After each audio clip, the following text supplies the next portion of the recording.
You can't fail at something that is meant for you. It's just not possible. Even if it takes a few years, a couple decades, however long, even if you need to keep learning and adjusting, restarting sometimes, even when you feel like giving up and you feel like it isn't right anymore, as long as you have that calling to keep going, to keep trying, to, get up each day and to try something different, to shift your perspective, you are still going to succeed no matter what. And your success is inevitable when you pair your innate abilities and your gifts with your passion and your determination to make that dream a reality. You are going to succeed no matter what.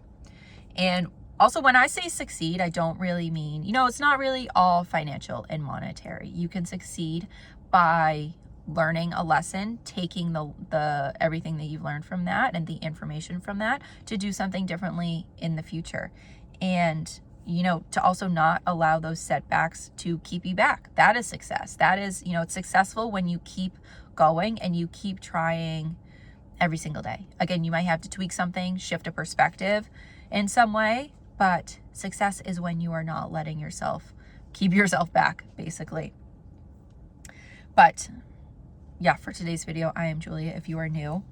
And yeah, I feel like part of authenticity is knowing and answering that call. I feel like that is a really big part. And like the next part that I was going into is that, when you couple the gifts that you have with the purpose that is meant for you, you will always succeed. And sometimes we can neglect that calling and we can sort of brush off our gifts.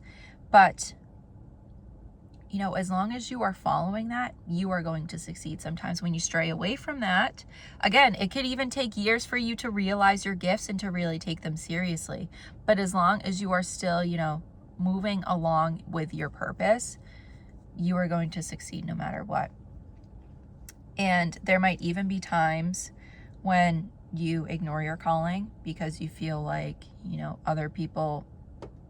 feel like listening to what other people are telling you to do. You feel like staying at a job, even though in your soul you feel like it's not right for you, but it's just like what looks acceptable to other people. Sometimes we can do that. Like I've done that in the past, and I know other people who have done that, which I'll get into, but that calling will keep calling until you decide to answer it. It is a decision that you have to make for yourself to live down that, that pathway, to go down that pathway of following your intuition, following your calling, and then answering that call. Sometimes I've had ideas and I've had things that have popped up over, year after year that have been telling me to follow that. And I've been I've had interest, and I've even sometimes had friends that have said something that I would be so good at something or whatever. Sometimes there can be situations like that where we don't really see our gifts and abilities, but other people do, and they are, trying to push us along. That's a sign from the universe that you should be, following that calling, that you should be answering that, and you should be doing that. If you see something pop up in your email, that is something that you've been thinking about. Maybe that is a sign to follow that thing. Because what I was going to say with my example is that for all of my life, and I've talked about this before, my dad has talked about being a coach and wanting to be a coach. He always wanted to coach the Celtics and, or the Red Sox, or, whichever one. And he would always say that, even up until recently, he was it's all nepotism. They just hire who they like, they hire who they know, and it's just they would never hire me. And that was what he was saying to himself. So he never even tried, even though he kept getting that calling. He kept wanting to do that thing. He kept wanting to be a coach his entire life. Honestly, it's almost been 30 years that he's been saying it. I'm sure he's been saying it before I was even born. And I even looked at his birth chart, and it says that he has great leadership abilities, and that people follow what he says, and that he also has sort of a youthful, childlike essence to him, where he would work well coaching younger people. So if your birth chart is telling you that the calling and the feeling that you get is accurate and that you should be following it, maybe you should be following it. And, But I feel like I do know that he has let a lot of fear and a lot of overthinking, and again, like thinking that he needs to have all of the knowledge and that he needs to know everybody and, everybody in the industry. But that is not true, because when somebody sees your abilities, they're just there. That's not something that you can hide. It's not something you can disguise. If somebody knows and notices that you are good at something, that is it. Especially if it is something that is innate and something that just comes naturally to you, because we all have natural abilities and natural skills that just come. It's not really something that you even have to learn. Like again, in my dad's birth chart, it really just said that he has great leadership and like natural leadership abilities. And even I've seen that like strangers will take to him, and they will be inspired by what he says, and they will be influenced by him, just because it comes naturally to him. And I don't really think he notices that he has those natural abilities. And there's also another part of his birth chart that said that he has these abilities, which is great, but he has to allow himself to get out of his box, to get out of his comfort zone, and to recognize who he is, which I don't think he did in this lifetime, which, is sad, but I think it's a lesson to take, which I believe to take it into his next lifetime. That, I feel like, just to get a little bit off topic, but I feel like we have different lifetimes as a soul, like different things to learn and different, lessons to keep building on in order to actually, reach your full calling and to really do what you are meant to do in that lifetime. Because like I said, we can let the fear get in our way. Sometimes there, definitely some people, like I said with my dad, who let the fear get ahead of them and get the best of them their entire life. But I think that is it has been a lesson to me not to let the fear get in the way. And even when the fear does try to get in the way, silence it, shift your focus back to something else, which I said in my last video, is to recognize those thoughts. Don't judge them. Don't, fight them, or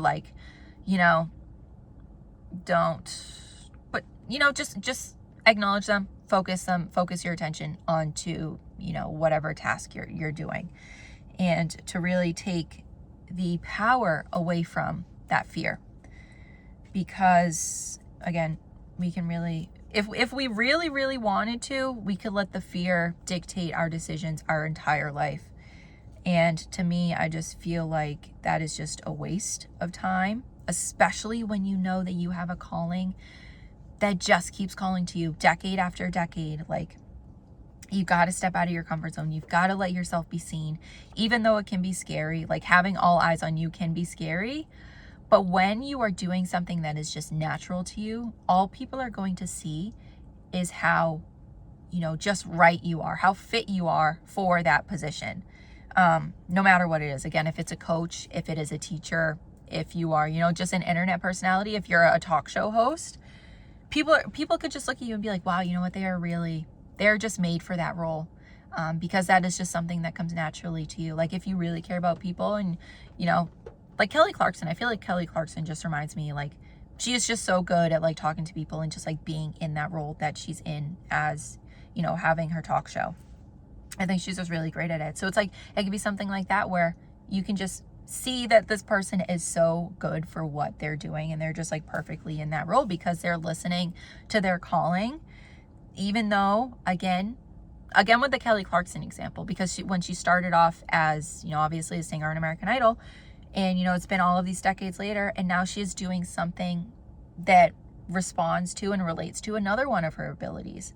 And, you can have multiple abilities too, which I feel like might get me into another topic. But again, just follow what you are being called to do. And to sometimes even if you don't know what your abilities are, take some time to even think about the ways that people have complimented you that, sort of come naturally to you, that people notice and that sometimes you might overlook because you're like, hey, that's just me. I don't really think about it. I just do it. That's just, again, what comes naturally to me. So, but we can really do what we're supposed to do with those abilities. We don't really need to follow, if you don't want to, again, if you don't feel called to, you don't have to follow the 9 to 5. You don't need to be in a certain role, in a certain position. Again, if it's, especially like if something that your family has been doing, but you just don't feel like it's right for you, you don't need to do that. Again, you can, especially in this economy, like you don't need to like cut quit cold turkey and then cut something out like that, cold turkey.